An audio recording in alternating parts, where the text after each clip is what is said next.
Hello, BookTube. I'm trying something a little bit new here, something that's bothered me for a long time on BookTube. Of course, I love the platform of BookTube, but there's one kind of video that I can't make because I don't edit my videos. I don't have any kind of a program. I don't lay an audio track or do anything like that. Instead, I just talk and then I hit stop and then I upload the video, which is fine for everything else that I need to do except one kind of video that I love watching but I can't really make, and that's a vlog.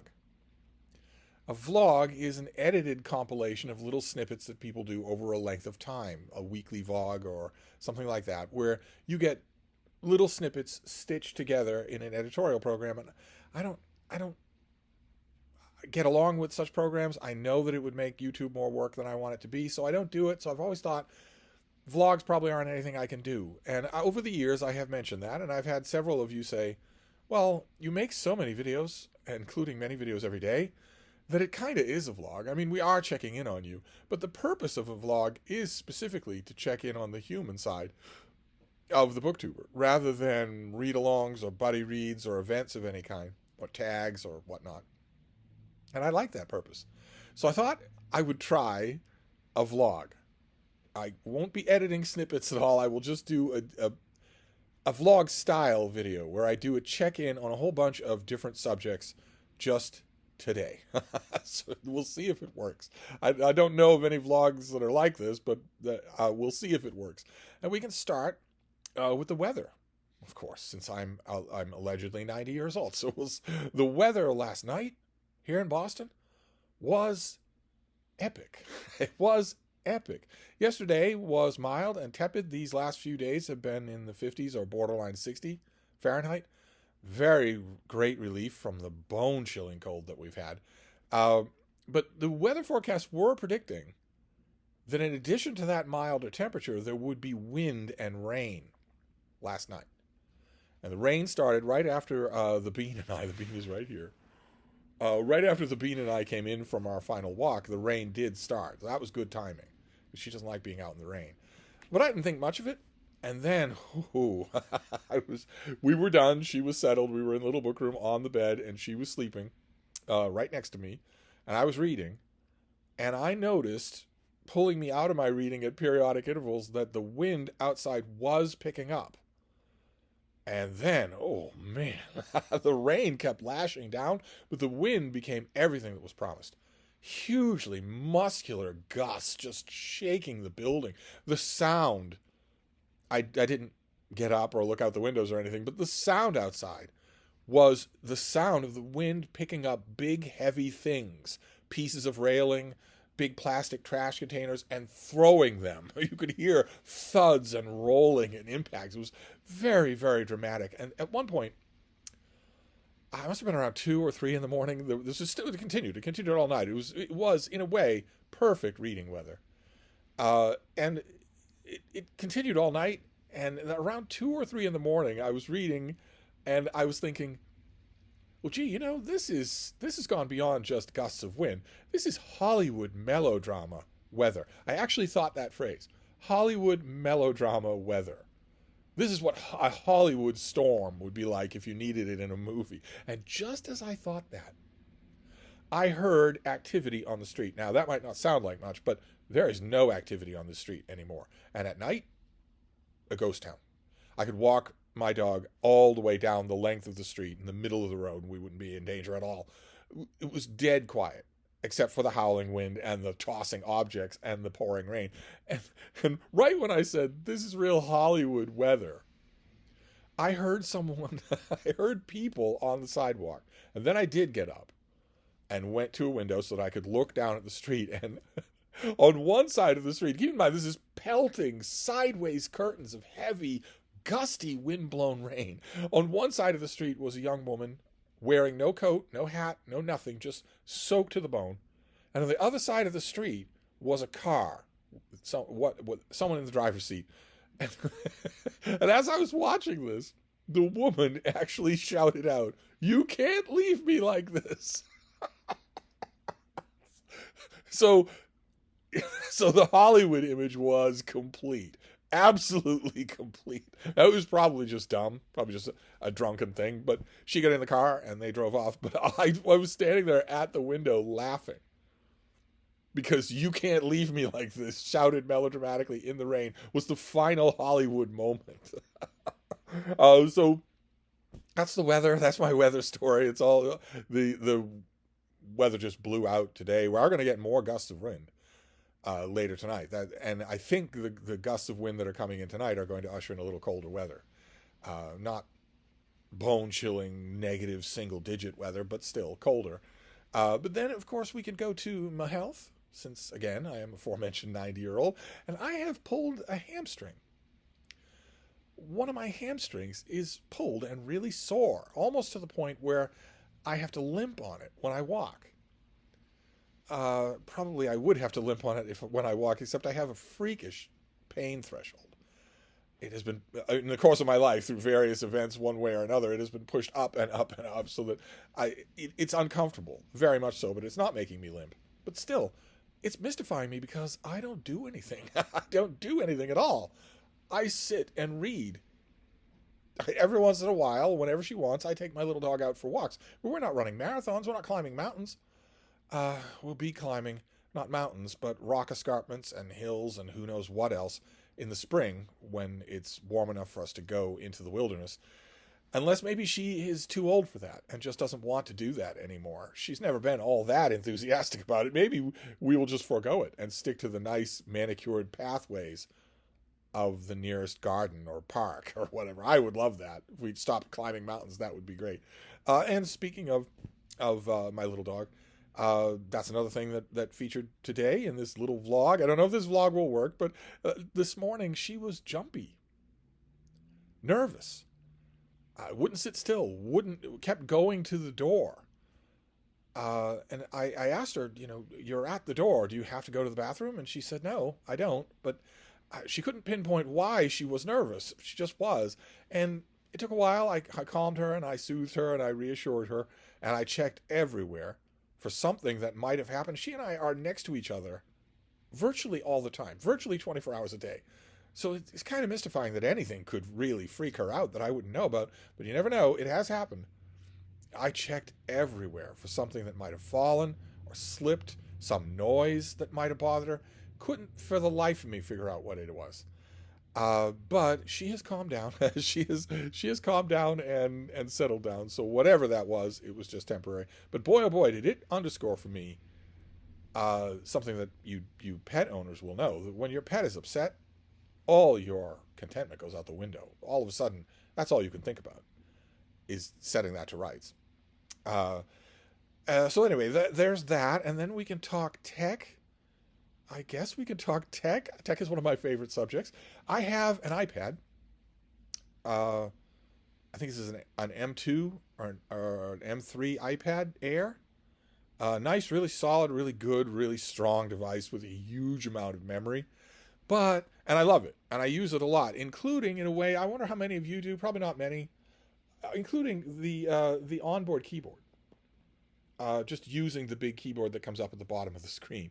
I don't mind doing that at all. And the software for iPads and also iPhones is clearly attuned to the fact that without the haptic feedback of the keyboard, you might make more mistakes because the autofill and autocorrect of words is so much stronger than it is in a writing program on a laptop. It seems that way to me. It seems like a tablet is going out of its way to meet you more than halfway when it comes to typing. But the more I've been using it, and I've been using it a lot, the more I've been thinking that I need a keyboard for it.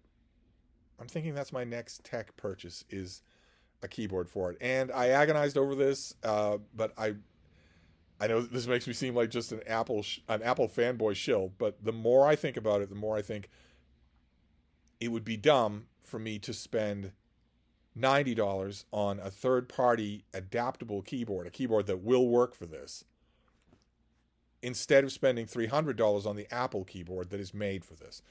It's tempting. Of course it's tempting. There are a whole bunch of YouTube tech channels out there that will say, of course it's the right thing to do. Don't give in to Apple's marketing campaigns and get their super expensive product. But the thing is, every time I do that, I regret it. Sure, I get the cheaper thing, a much cheaper option, and it comes in the mail, and I start to use it. Invariably, I replace it with the Apple product, where the bugs have been worked out simply better. And when I do that, instead of concentrating on the huge price tag of the Apple product, I'm concentrating on the fact that I washed $90 down the drain. So I'm intentionally stopping myself from doing that. If I want a keyboard case for this thing, and I think I do, it'll be the Apple keyboard case. It's as simple as that. So there's tech. Then we can move on to BookTube and YouTube. In broader YouTube, the fad, the habit, the little trend that I've been following lately is trail cam videos. I've been watching a ton of them. They're so relaxing and so interesting. Which is, somebody takes a little camera, they do their best to camouflage it. It is never camouflaged. The animals know immediately that if there's a camera there, they just choose to ignore it because it's not attached to a human. But they know it's there. Especially the predators. The predators know without fail where it is, exactly how high on the tree it is and whatnot. But someone will put one of those, mount one of those on a tree next to a trail that is a game trail in a forest or by a river or something like that, and just set it up on continuous play. And then download the whole results, pull the chip out of it and download the whole results and stitch together all the stuff that it found. There'll be huge stretches of time where nothing is happening, but there'll also be many stretches of time where some animal is using that trail, or many animals. And I have found so many trail cam videos that I really like. I really enjoy how peaceful they are. It's pretty peaceful to be looking at a trail when suddenly something the size of a suburban house comes around the corner and walks up the trail, and it's a full-grown adult moose, but I don't have to poop my pants because I'm not there. I'm watching this thing. And these animals, once they see that the camera is not human, they go back to acting just the way they always do. They're not acting like they're on guard at all. That can be fascinating. It is absolutely fascinating. So that was the broader YouTube thing. And then on BookTube, I was watching Geeky Fanboy, a BookTube channel. I'll leave a link down below. I guess I could try to link to some trail cam cameras, although if you look them up on YouTube, you'll find a ton of them, and some of them that I don't know about you might prefer. But Geeky Fanboy did a video just recently. He does all sorts of book review videos, book discussions, whatnot on his channel. And he got an email recently that he read out on his channel. He anonymized it so as not to facilitate a pile-on to the writer. But oh my God, the email was horrific. The person emailed him said, "Why are you always giving your I'm paraphrasing here, but why are you always giving your opinions about books? Who are you to give an opinion about whether or not a book is good? If you don't like it, don't read it, but don't give your opinions on it." He did a whole video response on that, and he was a lot gentler with that kind of email than I would have been. I was horrified. Of course, I was absolutely horrified at someone saying that you don't have the right to review a thing. Just monsters, especially if you happen to be a professional critic that gets paid to review things. There's only one part of Geeky Fanboy's video that I didn't like, that I object to. Of course, you already know this. If you watch this video, you'll be able to spot it a mile away. At a couple of points in this video, he says you're perfectly within your rights to review a book that you have DNF'd. You are not. You are not. If you DNF a book, the most you can do in terms of a critical response to it is to describe why you DNF'd it. You cannot review a book you have not read, and you have not read a book if you have not read the book. So, of course, I wanted to stress that, but it was a fascinating video, and he does a really good job just laying out all the implications of that video. So, I mean, as he points out in his video, we all review things. Reviews are common. They're more common than they've ever been. You probably review things, even informally on Goodreads or Amazon. You probably do that regularly. So the subject does touch on you. So I'll leave a link to the video. It's really, really interesting. And then, of course, what would a vlog be without reading, right? Without books. So let's go over a couple of the books that I read so far today. Keeping in mind for you new people here that my day is a little longer than yours. I don't sleep as much as you do, to put it mildly. So I have them on the smaller iPad here, but I did a lot of this reading on an e-reader because the lighting on the e-reader is so gentle. I don't so much need it I don't experience the eye strain that a lot of people do reading off a backlit iPad screen. But the more of that light there is in a darkened bedroom, the more it's going to disturb my little bean, who is, as she gets older, sleeping heavier and heavier. Probably it's no big deal for her either, probably completely trivial. But before, in the hour before dawn, when the wind was still howling, the wind didn't stop until after the sun came up, in which case it stopped on a dime. So it's not the slightest breath of wind all day. It's supposed to be coming back, but today was as calm as could be. But for that period, before there was ambient reading light in the room, I read on an e-reader. And then I just kept reading because, as I always say, 50% of my life has been spent waiting for the people I love to wake up. That's what I do. I wait for people to wake up. And I fill that time with reading. So I kept reading then. Then I shot an episode of CPL Radio's Books of the Week with my long-suffering producer, and we also shot a Patreon-only video that was a barn burner of a thing. I'll talk more about that on Monday. And by the time I was done with that, I'd already been talking in the room, and the room was full of muted daylight, so Frida was awake. We went out, walked, and whatnot. But after that, huge chunks of the day I just gave over to reading. Huge chunks of the day. I should have been writing or editing, but I gave over huge chunks of the day to reading. So I want to show you the books that I have read so far today. And now the late afternoon, the evening, and the night will all be given over to writing and editing and whatnot. No reading at all in that time. And then back to reading at midnight. Just so you know, I know that all sounds freakish. But the first one that I want to talk about is a Harlequin historical novel. I've been reading in March, I think, I have read all of the Harlequin historicals for March. Harlequin, of course, being the big famous romance publisher in the United States, romance only, romance dedicated. They have a number of different categories. As you know, if you watch Sarah, the bookish knitter, our category queen, they have a bunch of different categories for intrigue or suspense or religious stuff or just ordinary Harlequin romance. They also have a historical line for historical novels every month. And I believe this is the last of those that I've read this month. I thought this was a really strong month for Harlequin historicals. And I read this here by Denise Lynn. Probably Sarah has already talked to this person in an interview, probably they're besties. But this is the Warrior's Bride Alliance. And it takes place in the Middle Ages in Scotland. And it stars a young super hottie named Rory, who is the leader of a band of warrior brethren who are at sixes and sevens as the book begins. They have had an odd, very disreputable turn on the battlefield and don't really know what their future holds. They are at a village just licking their wounds and collecting their thoughts on what they're going to do when they are drugged. They are all drugged unconscious by the Lady of Rockskill, a young woman named Gillian, who, when Rory wakes up, he is shirtless, of course, and he is chained to a wall, and she informs him that she needs a husband. And that he'll do. And the plot goes on from there. It has wonderful twists and turns to it. It's the typical thing that you would expect.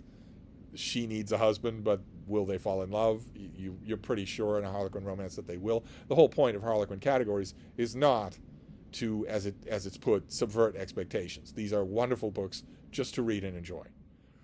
So the idea that the overall shape of the plot is not surprising is not a criticism at all. This book is full of snappy pacing.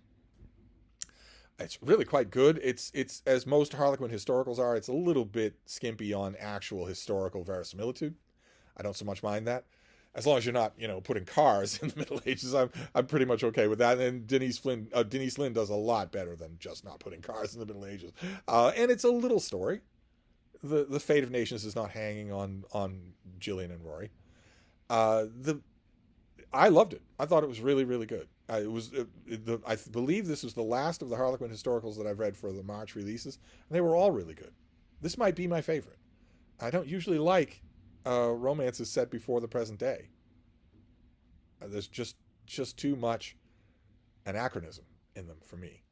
The only problem that I have with this book is probably not Denise Linn's fault at all. It's the title. The title of the book is ridiculous. The Warrior's Bride Alliance? What on earth? It's ridiculous. Why make it about him? The title of this book should be The Lady of Roxkill. Obviously it should be. That's a great title. But no. No. But anyway, I really enjoyed it. Thought it was really, really good. And then this next one is a murder mystery. And it was suggested to me by one of those daily deal ebook sites that I sign up for, where I'm not necessarily advocating for you, because most of you do not at all have something anymore that was called by the ancients self-control. Most of you don't have that anymore. You waved goodbye to it when you got your first cell phone, and you've never seen it since. Those daily email deal sites, many of them will give you tiers of deals. Here's $3.99, $2.99, $1.99, 99 cents, and here are some for free. And I'm not advocating these sites because none of you have any self-control, so you'll be buying $2 books every day, which is crazy. Instead, what you should do, if you had self-control, is just get the free stuff. That's all. Get all the free stuff if you want, but just get that. So I only do that. I only get the free books, but I get pretty much all the free books, unless they seem just utterly dumb. I mean, if it's a cozy murder mystery series in which an overweight cat is solving the mysteries, I can pass on that. Thank you very much. But I found a historical mystery. This is by Alan Scribner, and it's called Murder at the Athenaeum. It's a Judge Marcus Flavius Severus mystery, and it's set in the ancient Rome of Marcus Aurelius. Starring Judge Severus and also his son Quintus, who is a hyper-intellectual and a math genius and whatnot. Although Judge Severus is no small shakes when it comes to the brains department either. This is not the first book in the series. It's like the 10th or 11th book, I think. But boy, oh boy, did I not notice. I went into this blind. I didn't research ahead of time where it was in the list of books, because one of the things that Sarah and the Bookish Knitter and I agree on is that that's the author's lookout. That's why Sarah infamously reads books in series out of order. That's the author's lookout. If I'm reading the third book in a series, or I think this is like the 12th book in the series, and the author hasn't taken any pains to make it comprehensible to me, well, then they've failed, and they've lost a potential reader. It's not me. It's not me at all. Who puts rules on the reader? It's not like I have to go back to number one. No, especially not if they're self-contained, and these are. The story builds over time. I could sense that right away. But the author handles it wonderfully. I don't think I've ever read this author before, but the second chapter in the book is Judge Severus visiting a bookstore and talking with the proprietor, who he's known for a long time. They're catching up. It's very, very organic. They're talking about books that they've read. Judge Severus has an annoyingly pretentious habit of quoting from books that he's read, but the bookseller, the owner of the store, is the same way. And they talk about books they've read. They talk about new books at the shop.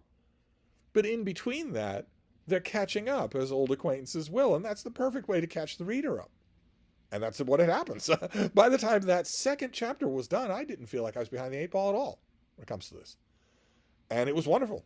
A really tightly done murder mystery. I really, really enjoyed it. And it will have the effect that these things have for me.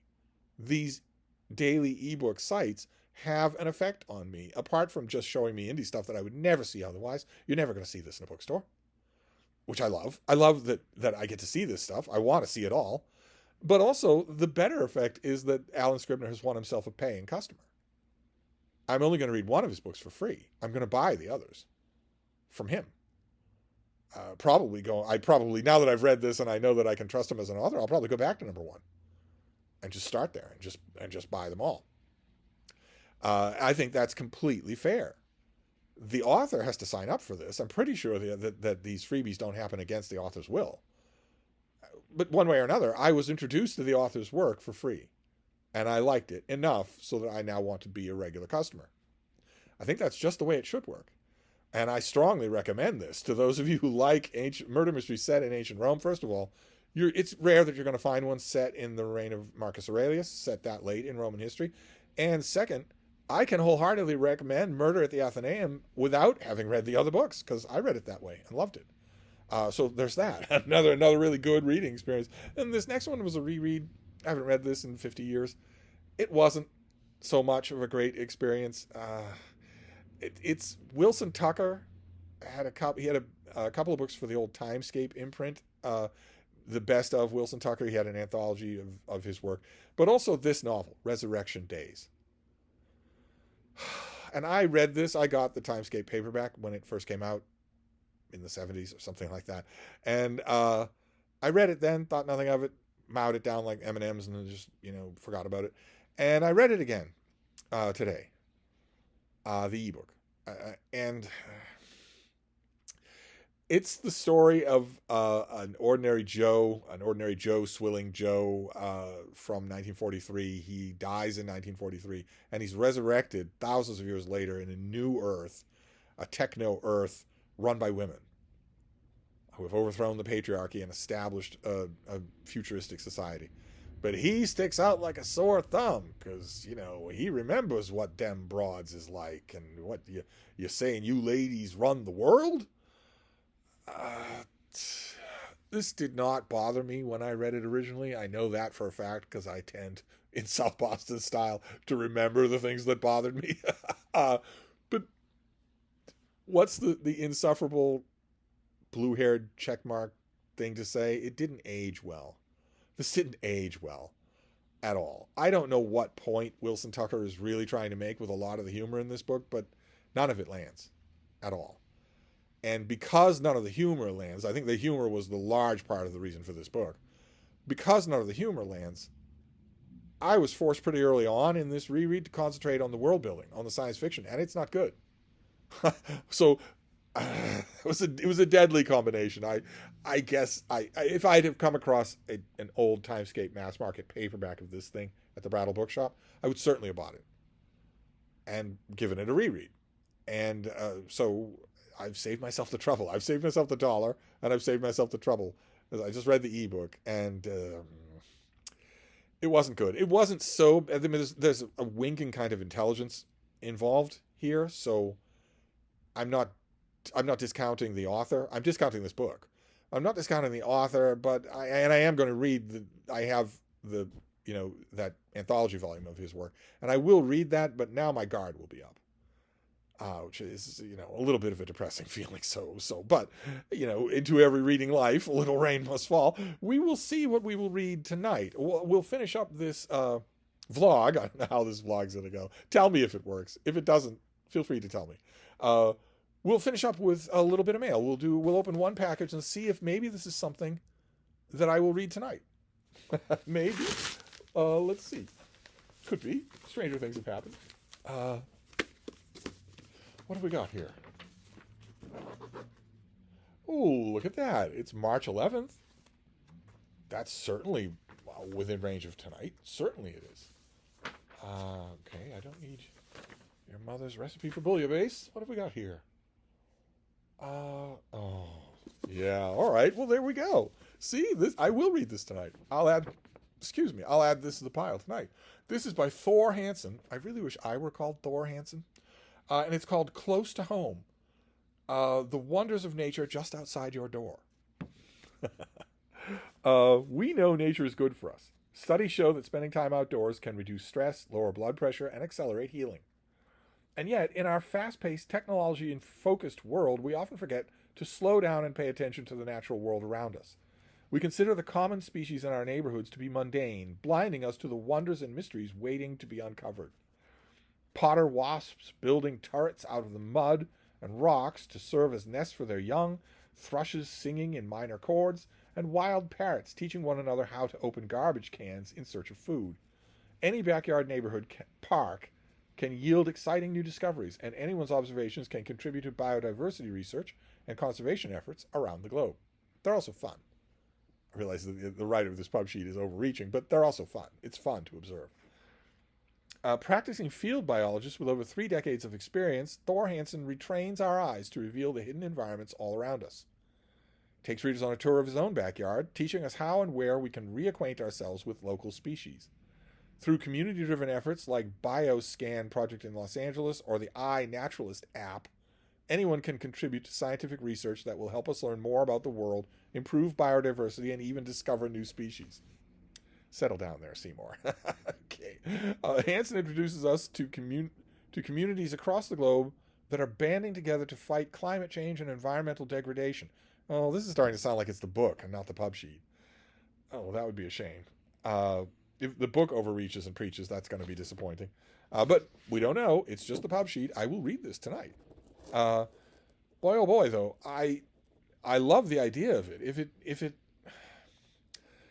opens the door to nature that thrives in our yards, gardens, and parks. Well, that would be great if that's what it does. I'm hoping that it's as appreciative as it is prescriptive. That would be great. I'm a big fan of this sort of thing. I feed my sparrows out in the front of the house in the bushes every day, and I have for a long, long time. So generations of them. I've watched their generations come and go. I can identify every one of them. I even know individual voices. And I've learned a lot about how sparrows communicate with each other. It's, of course, a lot more complicated than just them making noises. They have a specific call for when it's time for everybody to gather together and go to bed, for instance. And they will move around the front of the house, the hedges, the lawn, the lawns next door or across the street, the other hedges, the other trees, anywhere in the local neighborhood where everybody in their group will have wandered. They will move around to those, uttering that particular little soft call, clearly designed to gather everyone and make sure everyone's accounted for the night. In the wainscoting of the house where they're not in any danger from predators. So I do that and have been doing that for years. They're not tame by any means. They will not take food from my hand. But they know me, and they recognize me. They're not afraid of me, and they know that they'll get food. Especially, I concentrate my food handouts when times are bad. So, for instance, these last 2 months when it was 10 degrees below zero, that's hard. They need as much food, as much fuel as possible, and they can't find it if the ground is covered in 4 inches thick of concrete ice. Also, if it's pouring rain, birds, they can hunt in the rain, but it hampers their vision, it hampers their mobility, it makes them vulnerable to predators. They don't want to do it. Being able to eat feed on a covered porch is much preferable to them, so that too. And also, I have wildlife in the backyard as well. Raccoons, specifically, that I leave alone. I don't go in that area after dark. There's a light back there that is motion directed, so that if the door opens, if I open the door, the light would turn on, but I don't use it. I just leave that space to them during the night to come and forage and to leave all sorts of tracks and whatnot. Very, very interesting. There's, of course, I live right near a gigantic park/preserve that has lots of wild animals in it. Foxes, a mating pair of coyotes, red-tailed hawks, Cooper's hawks, a mating pair of owls. That is an endless amount of stuff to look at. And I have the advantage of traveling through that area with my little dog, whose senses are 100 times more sharp than mine. So she will catch a lot of stuff that I will miss, which is fascinating on its own right. And so I can, the non-preachy part of this, I can attest to completely. You should acquaint yourself with the nature in your area. It will fascinate you. You will love it. But anyway, who's Thor Hansen when he's at home? A conservation biologist, a Guggenheim Fellow, and the author of award-winning books like Hurricane Lizards and Plastic Squid, Buzz, Feathers, and the Triumph of Seeds. He lives with his wife and son on an island in Washington State. Okay, so he's a Guggenheim Fellow, and he lives on an island in Washington State. So the preachy part might be a part of this book, very much so, and not a part of the pub sheet. But it doesn't matter. I will find out tonight. So that is how we will wrap up my vlog. This will be on the reading list for tonight. I just realized that I did not prepare a list of all the other things I'll be reading tonight. The list isn't really secure yet, but well, we live and learn. I'll get better at vlogging as I go along. Anyway, there's a vlog for the 6th of February, or 6th of March. I'll wrap this up for now, and we'll just see how it goes. So, thank you, BookTube.